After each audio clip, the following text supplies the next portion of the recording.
Last part में हमने देखा था कि मैक्स बाकी कैंडिडेट्स के साथ टावर राउंड्स को पार कर रहा था, जिसमें बोलन सबसे आगे था, पर मैक्स और रॉन्ग जून सबसे लास्ट में थे। लेकिन धीरे धीरे सब लोग आगे बढ़ने लगते हैं और सेवन टावर में आ जाते हैं।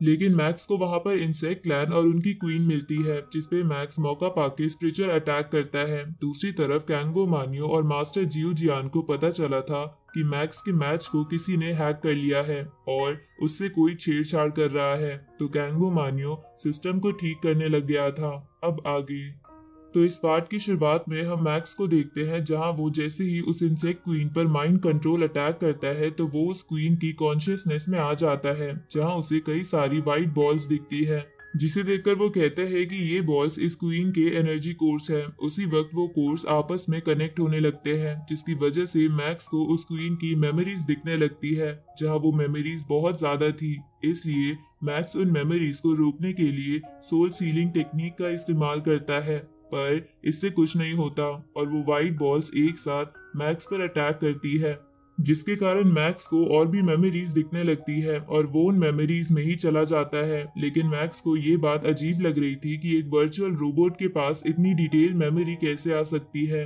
यहाँ तक कि उसके पास ब्लड की स्मेल तक थी। अब बहुत सारी मेमोरीज की वजह से मैक्स के सर में दर्द होने लगता है।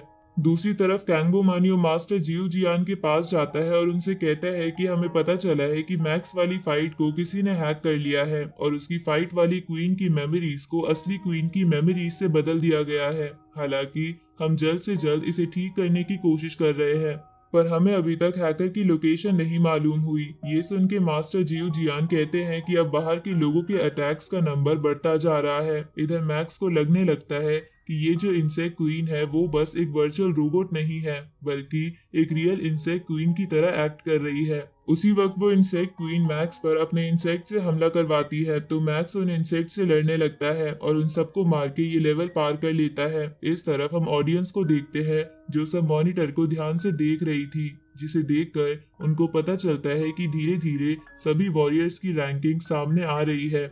इस तरफ हम बोलन को देखते हैं, जो नंबर 1 रैंक पर था, जिसे देखकर सभी लोग हैरान थे। तभी उसे देखकर कैंगो मानियो कहता है कि बोलन ने 7 टावर के 6 लेवल तक ही मैच को कंटिन्यू रखा और उसके बाद एग्जिट कर दिया, लेकिन तब भी उसके पॉइंट्स बाकी लोगों से बहुत ज्यादा है। ये सच में बहुत ज्यादा पावरफुल है।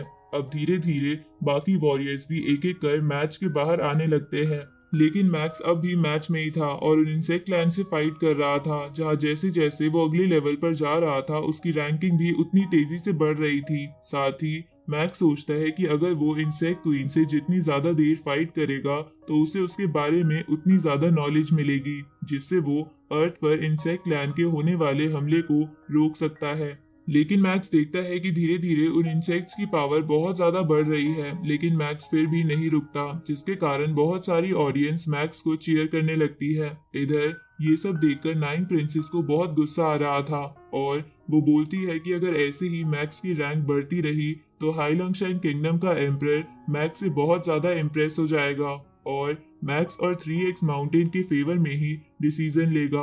अब मैक्स भी टावर 7 लेवल 6 पर बाहर आ जाता है, क्योंकि वो अब और नहीं लड़ सकता था। तभी उसकी रैंक बढ़ते बढ़ते नंबर 3 पर पहुंच जाती है। ये देखकर उस ग्रैंडपा के पैरों के नीचे की जमीन खिसक जाती है और नाइन प्रिंसेस को बहुत गुस्सा आ रहा था। तभी एम्परर का एक मैसेंजर उन दोनों के पास आता है और उनसे कहता है कि वो ग्रैंडपा कई समय से हाईलंगशाइन किंगडम की मैनेजमेंट में पार्टिसिपेट कर रहा है, इसलिए वो थक गया होगा और उसे आराम की जरूरत होगी। इस वजह से एम्परर ने उसकी जगह किसी और को मैनेजमेंट टीम में शामिल कर लिया है। साथ ही नाइन प्रिंसेस को भी प्रमोशन के नाम पर एक बेकार सी पोस्ट दे दी जाती है। तो उस मैसेंजर के जाने के बाद नाइन प्रिंसेस गुस्से में कहती है कि एम्परर ने मेरी और मेरे ग्रैंडपा दोनों की पोजीशंस छीन ली। इसके पीछे जरूर 3x माउंटेन होगा, जिसके प्रेशर के कारण एम्परर ने ऐसा किया होगा। अब नाइन प्रिंसेस अपने ग्रैंडपा से कहती है कि ये सब कुछ मैक्स की वजह से हुआ है, पर मैं अपनी ये पोजीशन नहीं देना चाहती। इस पे ग्रैंडपा बोलता है कि तुम्हें क्या लगता है मैं अपनी पोजीशन देना चाहता हूँ, लेकिन अब मैक्स वर्चुअल यूनिवर्स कंपनी का कोर मेंबर बन चुका है और अब उसकी पोजीशन एक एम्प्रेयर से कम नहीं है, इसलिए अब मैं उसे गुस्सा दिलाने की हिम्मत नहीं कर सकता। दूसरी तरफ हम नॉलेंसन की शिप को देखते हैं, जिसकी एआई उसे बताती है कि हम जल्द ही हाईलंगशाइन किंगडम को क्रॉस कर लेंगे। तो ये सुन के नॉलेंसन को वो बात याद आती है जो उसने मिंग यू से कही थी कि यहाँ पर तो जंगल राज चलता है और जो भी उसमें कामयाब होता है वही राज करता है। इस तरफ हम मास्टर होंग को ट्रेनिंग करते हुए देखते हैं, जिन्हें जब ये मैसेज मिलता है कि मैक्स की रैंक 3rd आई है तो वो भी खुश हो जाते हैं। दूसरी तरफ रोंग जुन मैक्स की 3rd रैंक देखकर अपने मन में बोलता है कि मैक्स अब मुझे उससे फाइट करने के लिए और भी ज्यादा एक्साइटेड कर रहा है। तभी वहां मास्टर जियो जियान आ जाते हैं और सबसे कहते हैं कि ये राउंड यहीं पर खत्म होता है और जो भी टॉप रैंक प्लेयर्स हैं उन्हें अगले राउंड के लिए सेलेक्ट कर लिया जाएगा, जहां उनकी फाइट एक दूसरे से होगी, जिसमें हारने वाले को तुरंत एलिमिनेट कर दिया जाएगा। अब मास्टर जियो जियान बताते हैं कि जो भी फाइनल राउंड में 101 से 1000 रैंक के अंदर आएगा उसे 10 युआन कॉइन्स मिलेंगे और उन्हें एपोकलिप्टिक स्पेस में जाने का मौका मिलेगा। ये देखकर कोशन बेदी हैरान हो जाता है, जिसके बाद मास्टर जियो जियान कहते हैं कि जो भी 11th रैंक से 100 के बीच आएगा उसे 100 युआन कॉइन्स मिलेंगे और उसे air space of heaven and earth में जाने का मौका मिलेगा और जिनकी रैंक 3 से 10 तक आएगी उन्हें 1000 युआन कॉइन्स मिलेंगे। साथ ही उन्हें टाइचू स्पेस में जाने का मौका मिलेगा और जिनकी रैंक 1 और 2 होगी उन्हें 10,000 युआन कॉइन्स मिलेंगे और उन्हें एंशिएंट एयर जोन में जाने का मौका भी मिलेगा। तो इतने बड़े बड़े प्राइजेस देखकर कोशन बेदी का मुंह खुला का खुला रह जाता है और वो बोलता है कि एक yuan coin 1 trillion universe coin के बराबर होता है और 1 trillion universe coin 3300 trillion Jianwu coins के बराबर होता है। तो अगर इस हिसाब से कैलकुलेशन की जाए तो एक युआन 33 लाख ट्रिलियन हाइलोंगशेंग कॉइन के बराबर है।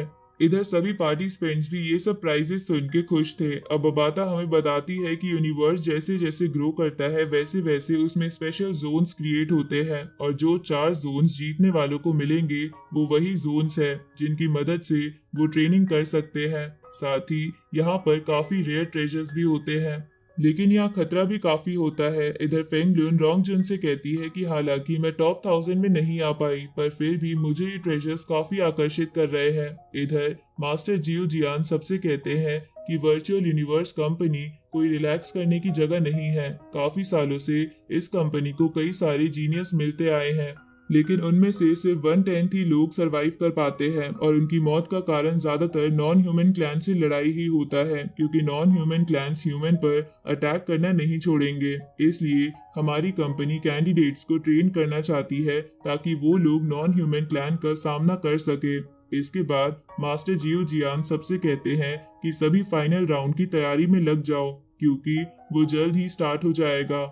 इधर मैक्स सोचता है कि अनजान क्लैन के खतरे से बचना मुझसे बेहतर कौन समझ सकता है। अब मैक्स अर्थ के रुइंस नंबर 31 पर जाता है जहां मास्टर लीशेंग पहले से थे, जो मैक्स को कहते हैं कि हमें इन्वेस्टिगेशन से पता चला है कि इंसेक्ट नेस्ट अभी हाइबरनेशन में है, इसलिए हमें अभी कोई चिंता करने की जरूरत नहीं। साथ ही मैंने सभी कंट्रीज के लीडर्स को इन्फॉर्म कर दिया है कि वो लोग पब्लिक को ये न्यूज ना बताए, नहीं तो पब्लिक पैनिक करने लगेगी। इसके बाद मास्टर लीशेंग मैक्स को बताते हैं कि उसकी वाइफ भी वहीं पर है।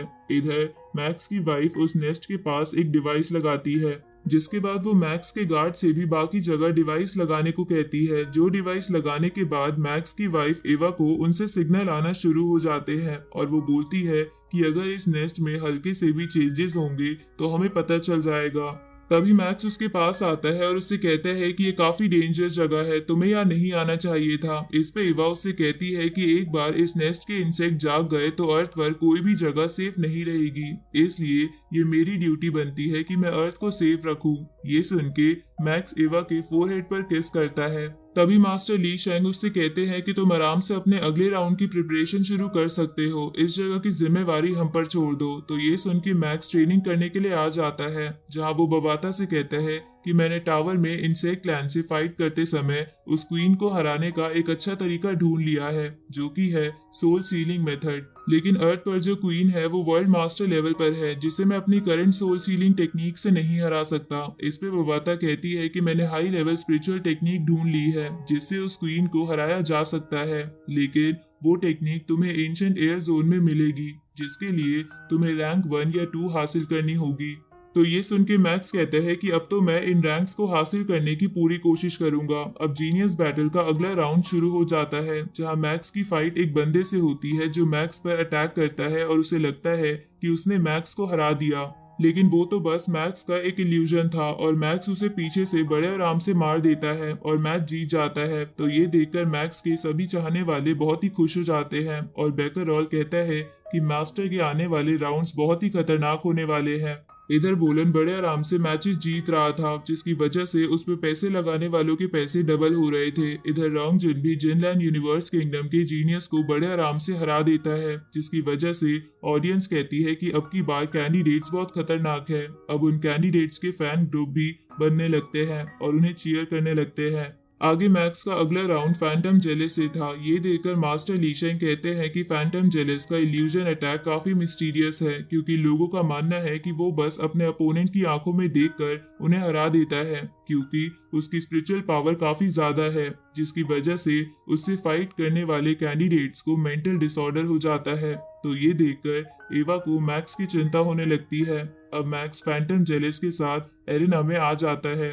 तभी वो अपने मन में बोलता है कि मैच के दौरान हम दोनों की पावर सेम लेवल पर है, लेकिन फिर भी मुझे इसकी आंखों में देखकर अजीब लग रहा है। पर मेरे पास सोल डिफेंस कोर डिवाइस है, जिसकी वजह से मैं इतनी आसानी से तो नहीं हार सकता। अब मैक्स फैंटम जेलिस पर अटैक कर देता है और इसी के साथ ये पार्ट यहीं खत्म होता है।